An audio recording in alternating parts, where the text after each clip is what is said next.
कहानी की शुरुआत होती है साल 1940 में, जब आर्मी ऑफिसर जॉन को पकड़ लिया गया और उसे एक कागज पर दस्तखत करने को कहने लगे, जिसमें लिखा हुआ था कि वो एक जासूस है। और क्योंकि ये बात झूठ थी, इसीलिए जॉन ने साइन करने से मना कर दिया। तभी वो लोग जॉन की बीवी को भी ले आए, जिसे सिपाहियों ने इतना टॉर्चर किया था कि अब वो भी जॉन के जासूस होने वाली बात को कबूल रही थी। इसके बाद कई कैदियों को एक प्रिजन कैंप में भेज दिया गया। उन्हें बताया गया कि ये पूरा इलाका उनकी जेल ही है, क्योंकि वो जगह बर्फ से घिरी हुई थी। इसीलिए अगर कोई भागने की कोशिश करेगा तो जिंदा नहीं बच पाएगा। भगौड़ों के सर पर इनाम भी रखा जाता था, इसीलिए जो लोकल लोग हैं वो भी मार देंगे तुम्हें। फिर सभी कैदियों के सर मुंडवा दिए गए और रात को जब खाने का समय हुआ तो उन्हें बहुत ही कम खाना मिला। विटामिन की कमी की वजह से बहुत सारे आदमियों को रात को दिखना कम हो गया था। फिर स्मिथ नाम के आदमी ने गलती से थोड़ा खाना गिरा दिया। एक मजबूर कैदी तुरंत उस पर झपट पड़ा, लेकिन स्मिथ ने तुरंत पैर रखकर अपना खाना बचा लिया। जॉन को उस आदमी पर दया आई और उसे अपना खाना दे दिया। इस पर स्मिथ ने उसे कहा कि ज्यादा दयालु बनना भारी पड़ेगा, यहाँ पे लाडले जान चली जाएगी यहाँ पे। स्मिथ के वहां से जाने के बाद रॉय नाम के कैदी ने जॉन को बताया कि वो एक अमेरिकन है, सिर्फ इसी वजह से उसे पकड़ लिया, जेल में डाल दिया। जॉन ने बताया कि मुझे भी झूठे आरोप में फंसाया गया है भाई, जिस पर रॉय हंसते हुए बोला कि मैंने तो बस गलत मूवी में एक्टिंग कर ली, ये गुनाह है मेरा। फिर अंदर हम वाका नाम के कैदी को देखते हैं जो जुआ खेल रहा था। रॉय ने जॉन को उसके बारे में बताया कि एक खतरनाक बदमाश है। गार्ड्स वाका को कुछ भी करने से नहीं रोकते, इसीलिए सब लोग उससे डरते हैं। कुछ दूसरे कैदियों को गुलाम मजदूरों के तौर पर पकड़ा गया था। अब जॉन बात करने लगा कि भाई यहाँ से भागना हो तो क्या करें, लेकिन रॉय ने कहा कि नामुमकिन है भाई। उसने चेतावनी दी कि जिंदा नहीं बच पाएगा भाई। उसी वक्त वाका ने कैदी से उसकी स्वेटर मांगी। जब उस आदमी ने मना किया तो वाका ने चाकू निकाल कर उसे घोंप दिया। फिर एक दूसरे कैदी ने उसका स्वेटर उतार कर वाका को दे दिया, जिसे देकर उसने जुए में हारे हुए पैसे एक तरह से चुकते कर दिए। दिन बीतते गए और जॉन ने धीरे धीरे कैंप के तौर तरीकों में खुद को ढाल लिया। कैदियों को बर्फ में कोयला निकालने और लकड़ियां काटने का काम करना पड़ता, लेकिन उन्हें खाना बहुत कम दिया जाता और उनके सोने की जगह बिल्कुल भी गर्म नहीं थी। उन्हें नए कपड़े और जूते तक भी नहीं मिलते थे। एक रात जॉन को अपने कपड़ों में कुछ जुएं मिली और रॉय कहने लगा कि मेरे पास इसका एक पुराना घरेलू इलाज है। उसने जॉन से कहा कि आजा बाहर चल, पर तभी अचानक उन्हें एक धमाके की आवाज सुनाई दी। जल्द ही उन्हें समझ आया कि कोयले की खदान में धमाका हुआ है। जब रॉय उसके कपड़े को बर्फ में दबा रहा था तो जॉन टावर को देखकर भागने के बारे में सोच रहा था। रॉय ने बताया कि मेरा एक दोस्त है लाजर, वो हमें यहाँ से निकाल सकता है। जिसके बाद वो प्लान के बारे में बातचीत करने लगे और ये तय किया कि यहाँ से भागकर अगर वो साउथ की डायरेक्शन में जाते रहे तो मंगोलिया देश पहुंच जाएंगे। लेकिन इतने लंबे रास्ते के लिए उन्हें खाना इकट्ठा करना होगा और साथ ही ठंड कम होने का इंतजार भी, क्योंकि इस बर्फ में तो मारे जाएंगे। इसके बाद रॉय ने सिगरेट्स के बदले में खाना लेना शुरू किया, जिसे उसने लकड़ी के ढीले फर्श के नीचे छुपा दिया। जॉन ने दबाए हुए कपड़ों को चेक किया और देखा कि सारी जुएं वहीं जमा हो गई थी। कुछ समय बाद सिपाही कैदियों को काम पर ले जाने की कोशिश करने लगे, लेकिन तेज बर्फबारी आंधी की वजह से उनका चलना मुश्किल होने लगा और कुछ आदमी गिरने लग गए। सिपाहियों ने कैदियों को थोड़ी देर के लिए लेटने दिया, ये कहते हुए कि हमें कोई परवाह नहीं है अगर तुम मर भी गए तो। जब स्मिथ ने शिकायत की तो उसके सर पर बंदूक तान दी गई, लेकिन वो गार्ड को नजरअंदाज करके जंगल की तरफ जाने लग गया। फिर सिपाही भी सभी कैदियों को जंगल के अंदर ले गए। कैदियों ने जल्दी से लकड़ियों को जोड़कर एक छोटा सा बसेरा बना लिया और वो स्मिथ को भी साथ शामिल होने को कहने लगे। अगले दिन सभी कैदियों में से स्मिथ और जॉन को कोयले के काम के लिए चुना गया। वहाँ उन्हें लगातार खांसी का सामना करना पड़ा, क्योंकि सांस लेना बहुत मुश्किल था। ऊपर से गुफा के अंदर कभी भी टूट फूट शुरू हो जाती। हवा की कमी की वजह से जॉन गिर पड़ा और उसे ऐसा लगने लगा जैसे वो अपने घर पहुंच गया हो। वो अपने भ्रम में अपने घर की तरफ बढ़ने लगा कि तभी एक गार्ड उसे गोली मारने को पूरी तरह तैयार था। खुशकिस्मती से स्मिथ ने उसे समय पर वापस खींच लिया। उसका शुक्रिया अदा करते हुए जॉन ने उसे अपने भागने के प्लान के बारे में बताया, लेकिन स्मिथ ने कहा कि रॉय तो सालों से लोगों को पागल बना रहा है, जो भी नया कैदी आता है उसके साथ ऐसा ही करता है वो। फिर भी जॉन भागने की जिद पर अड़ा रहा और स्मिथ उसके साथ चलने के लिए तैयार हो गया। उस रात जॉन रॉय को बिस्तर से खींचकर बाहर ले आया ताकि उसे दिखा सके कि आंधी इतनी तेज है कि उनके पैरों के निशान ढक जाएंगे, इसीलिए उन्हें अभी निकल जाना चाहिए। लेकिन रॉय जिद करने लगा कि ये मुमकिन नहीं है और खाना कम होने के बहाने देने लगा। इस पर जॉन सोच में पड़ गया कि ये आदमी मुझे पागल तो नहीं बना रहा। लेकिन उसी वक्त वाका ने दोनों को देख लिया तो वो वापस अंदर चले गए। इसी बीच आंद्रेस को पता चल गया कि काजिक नाम का एक कैदी अपनी रात को ना दिखने वाली बीमारी को छुपा रहा है। इस पर काजिक कसम खाने लगा कि दिन में उसे बिल्कुल ठीक दिखता है। रात को भाई तेरा कंधा पकड़ के चल लूंगा ना, क्या हो गया। उसने आंद्रेस से अपने प्लान को छुपाने की गुजारिश की ताकि वो भी इस प्लान का हिस्सा बना रहे। इसी दौरान स्मिथ ने अपनी सोने की घड़ी लाजर को दे दी ताकि वो उसी में भागने की जानकारी ले सके। फिर लाजर ने बताया कि उन्हें भागने के लिए जनरेटर बंद करना होगा, जिससे उन्हें 10 मिनट का घप अंधेरा मिलेगा और उन्हें भागने में बहुत आसानी हो जाएगी। ये काम तब करना होगा जब फौजियों की शिफ्ट बदलती है। जब वो लोग सही समय का इंतजार कर रहे थे तभी वाका ने अचानक से जॉन पर झपट्टा मार दिया और उसकी गर्दन पर चाकू रखकर कहा कि मुझ पर जुआरियों का बहुत कर्ज है, इसीलिए वो भी यहाँ से भागना चाहता है। जॉन की गर्दन पे चाकू था, वो इस हालत में नहीं था कि मना कर पाए, तो भाई को मानना ही पड़ा। जैसे ही भागने का समय आया तो कैदियों ने जनरेटर बंद कर दिया और तारों को काट कर भाग गए। अलार्म तुरंत बज गया, लेकिन आंधी की वजह से गार्ड्स को कुछ भी दिखाई नहीं दिया और ना ही उनके पैरों के निशान बचे। वो अपने कुत्तों के साथ जंगल में घुस गए, इस उम्मीद के साथ कि उनकी नाक भगौड़ों को ढूंढ ही लेगी। 7 कैदी जंगल में जितना हो सके उतना तेज भाग रहे थे। थोड़ी ही देर में वो इतना थक गए कि आगे बढ़ना अब मुश्किल था। तब जॉन ने हाफते हुए उन्हें याद दिलाया कि कुत्ते बहुत तेज भागते हैं, हमें चलते रहना होगा।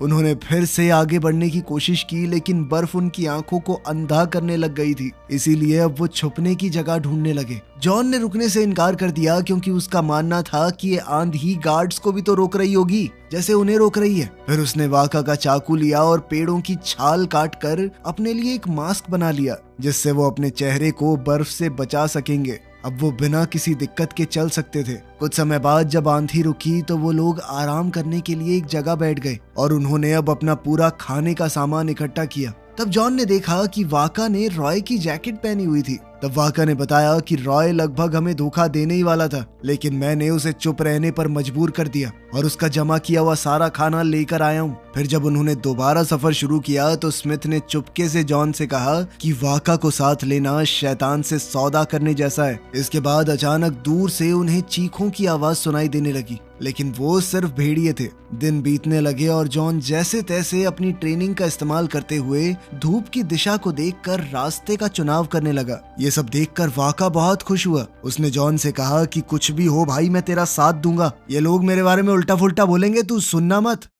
फिर अगली बार जब वो आराम करने बैठे तो जॉन समझ गया कि उन्हें पास वाली झील तक पहुंचने के लिए अभी 3 या 4 हफ्ते लगेंगे, लेकिन उनके पास सिर्फ एक ही हफ्ते का खाना बचा है, इसीलिए उन्हें शिकार करना होगा या मछलियां पकड़नी होंगी। वाका खेतों के साथ में बसे हुए गांव को लूटना चाहता था, लेकिन बाकी सब ने इससे मना कर दिया। इसी दौरान काजिक लकड़ी ढूंढने चला गया, लेकिन फिर रात हो गई और इसीलिए उसे दिखाई देना बंद हो गया, जिसकी वजह से वो बेचारा जंगल में खो गया। वो वापसी का रास्ता ढूंढते हुए भटकने लगा, लेकिन ठंड की वजह से उसे भ्रम होने लगे। तभी उसे अपना पुराना टीचर पास खड़ा दिखाई दिया और दूर एक शहर नजर आया। उसने सोचा कि आखिरकार वो लोगों तक पहुंच ही गए, लेकिन जब दूसरे लोग उसे ढूंढने के लिए निकले तो वो ये देखकर टूट गए कि काजिक कैंप से सिर्फ कुछ मीटर दूर ही जमकर मर चुका था। उन्होंने उसे दफनाया और उसकी आत्मा की शांति के लिए प्रार्थना की। हालांकि वाका का ये कहना था कि खाने के लिए एक मुंह कम हो गया, ठीक है अपना खाना ज्यादा दिन चलेगा, लेकिन इसके बावजूद कुछ हफ्ते बाद सभी आदमी खाने के लिए बेहाल हो गए,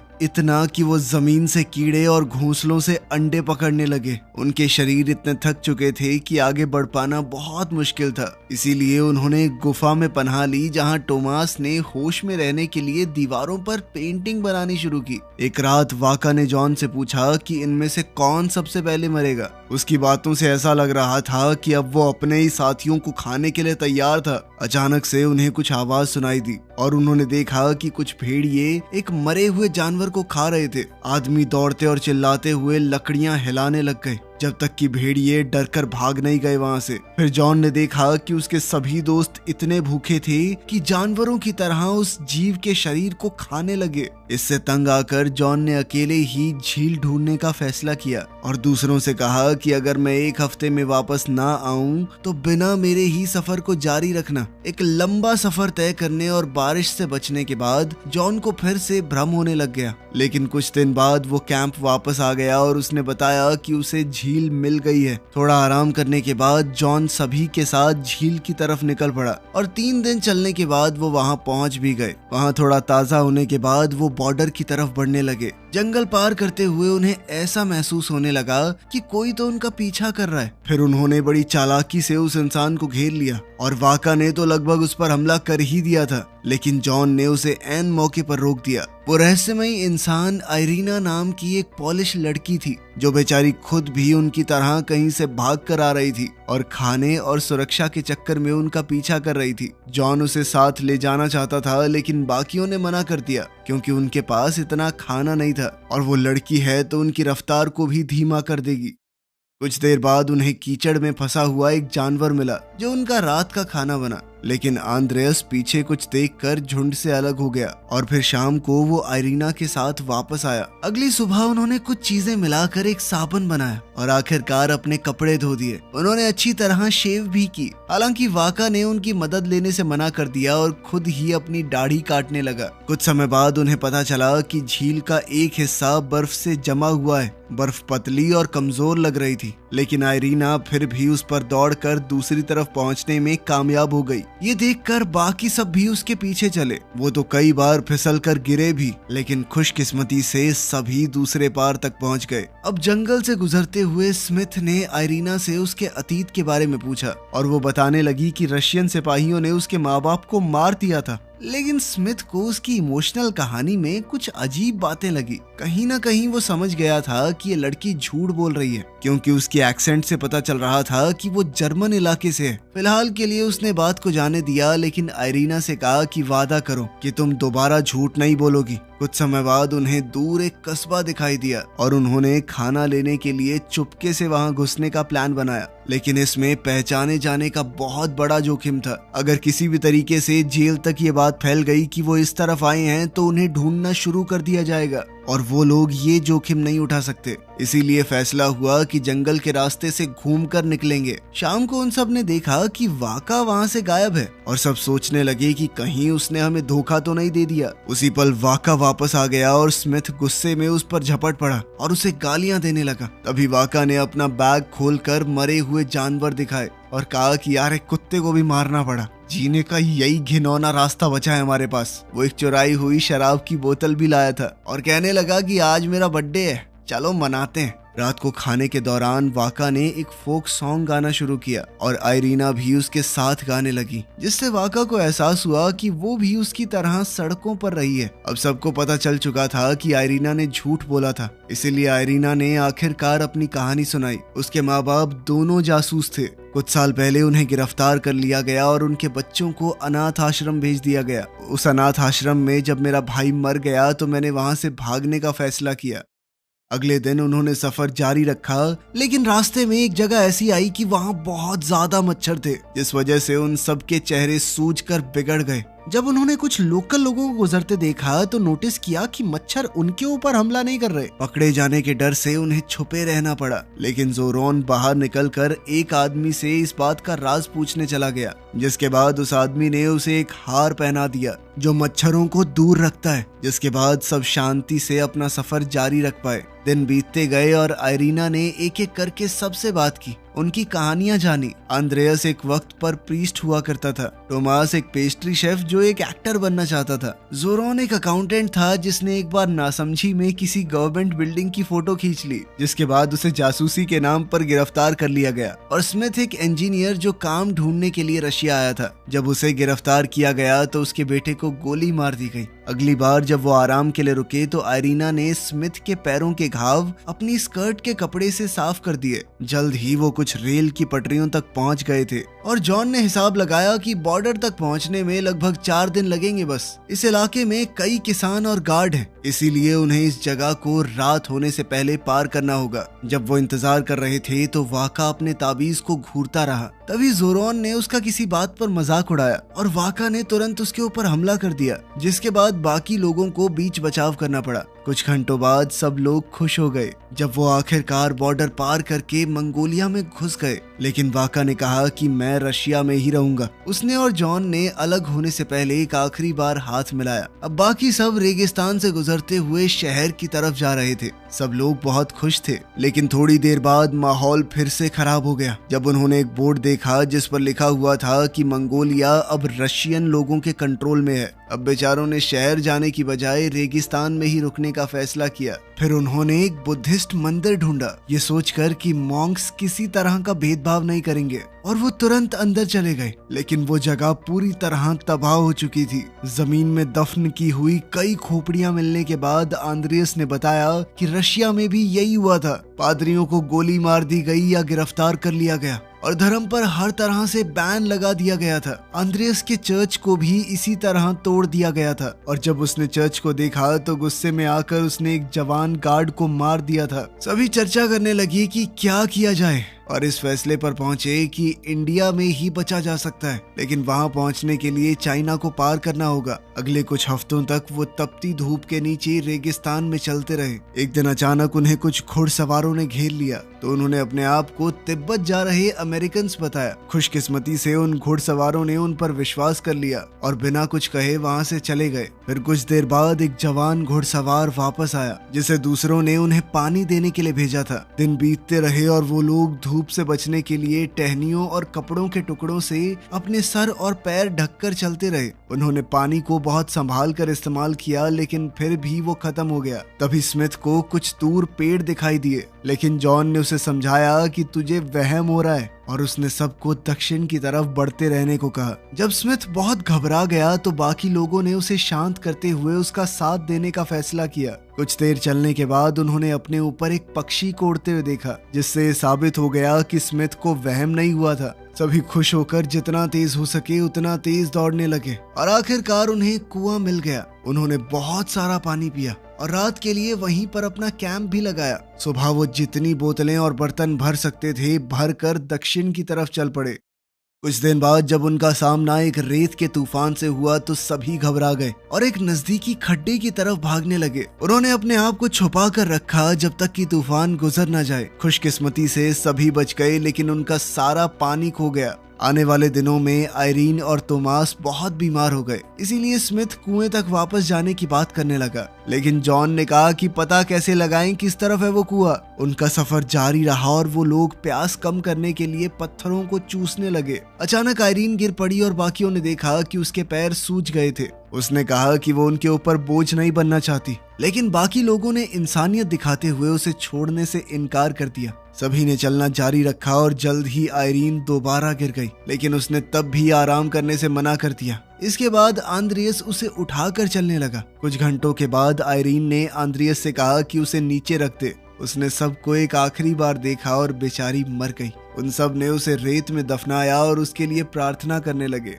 सभी ने एक बार फिर से सफर जारी रखा। हर गुजरते दिन के साथ उनके पैरों के घाव और खराब होते चले गए। तोमास उन सबका हौसला बनाए रखने के लिए सबके चित्र बनाने लगा और उसने एक मुस्कुराती हुई आयरीन की एक बहुत ही खूबसूरत पेंटिंग बनाई। लेकिन ये उसकी बनाई आखिरी पेंटिंग थी, क्योंकि इसके बाद वो भी मर गया। उसे भी वहीं दफन करके ग्रुप आगे बढ़ गया। कुछ दिन बाद जॉन ने दूर पहाड़ियां देखकर कहा कि पानी की खोज करने हमें वहां चलना चाहिए, मगर स्मिथ इतना थक चुका था कि वो बेचारा हिल भी नहीं पा रहा था। उसने कहा कि तुम मुझे छोड़ के चले जाओ। जॉन ने जोरॉन और आंद्रेयस को आगे भेजा, जबकि खुद वो स्मिथ के पास ही रुका रहा, जो कि गिर चुका था। शाम तक जॉन स्मिथ को घसीटकर दोस्तों के कैंप तक ले आया, लेकिन बदकिस्मती से उन्हें अभी तक पानी नहीं मिला था। अगली सुबह जोरॉन जाग गया जब उसे महसूस हुआ कि एक सांप उसकी टांगों के बीच से गुजर रहा है। उसने उस सांप का पीछा किया और एक छोटा सा पानी का गड्ढा ढूंढ लिया। आदमियों ने झुककर पानी पिया और कुछ पानी स्मिथ के मुंह में भी डाल दिया क्योंकि वो हिल भी नहीं पा रहा था। फिर उन्होंने सांप को मारकर दोपहर के खाने में पका लिया।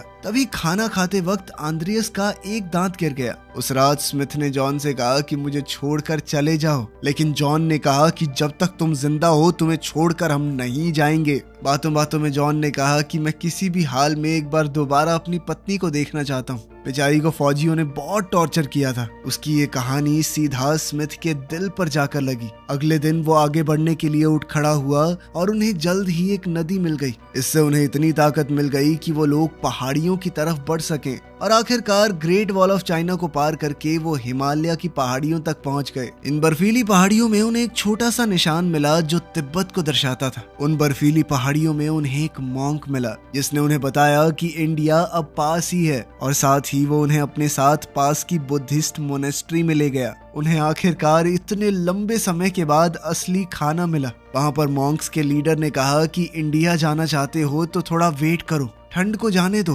बर्फीले तूफान में बच नहीं पाओगे। सोने से पहले जॉन ने कहा कि हमें निकलना चाहिए, इंडिया में ही हम सुरक्षित रहेंगे। लेकिन बाकी लोग मॉन्क्स की बात से सहमत थे, वो यहीं पर रुकना चाहते थे। फिर वो अपने भविष्य के बारे में बात करने लगे। आंद्रेयस जर्मनी और रशिया के खिलाफ लड़ाई में शामिल होना चाहता था। जोरॉन चाहता था कि मैं टोमास की बनाई हुई तस्वीरें न्यूज़पेपर में छपवाऊं। मैं दुनिया को हमारी कहानी के बारे में बताना चाहता हूँ। वहीं बेचारा जॉन पोलैंड वापस तो जा नहीं सकता था, इसीलिए वो तो बस चलते रहना चाहता था। वहीं स्मिथ अपने घर अमेरिका वापस जाना चाहता था। उसने कहा कि मैं चाइना की तरफ जाऊंगा। मॉन्क्स ने वादा किया था कि हमारा एक कॉन्टैक्ट है, हम तुम्हें अमेरिका भेज सकते हैं। अगली सुबह जॉन ने अकेले ही आगे बढ़ने का फैसला किया। जब जोरॉन और आंद्रियस ने उसे देखा तो वो स्मिथ को आखिरी अलविदा कहकर अपने दोस्त के पीछे निकल पड़े। कुछ समय बाद तीनों आखिरकार इंडिया पहुंच गए थे। भारत के लोगों ने उनका बहुत प्यार से स्वागत किया और मदद भी की। अगले 50 सालों तक जॉन का कोई एक ठिकाना नहीं रहा,